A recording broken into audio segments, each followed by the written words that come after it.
right? But yes, if you are a very good diagnostician, you can save the patient. Suppose यही patient है, आप periphery में practice कर रहे हैं, वहाँ पर advance medical care hospital, advance medical services available नहीं है।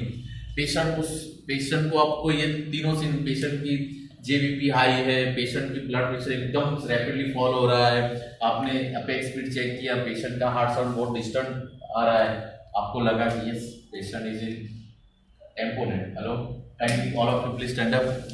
Patient is in tamponade.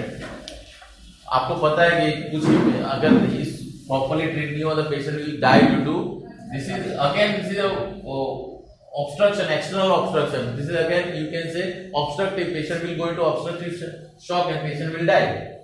लेकिन you can save patient. अगर bore gauge needle है आपके पास और आपने just yes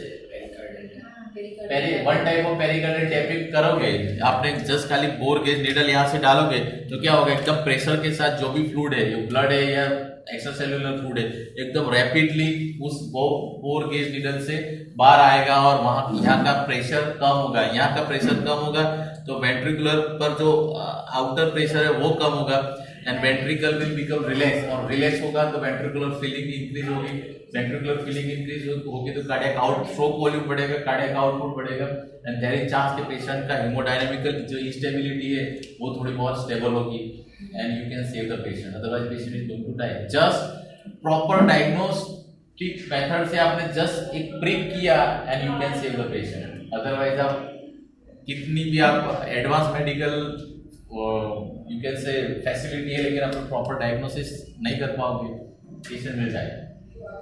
Making sense or not? Yes. So that's all about the cardiac tamponade.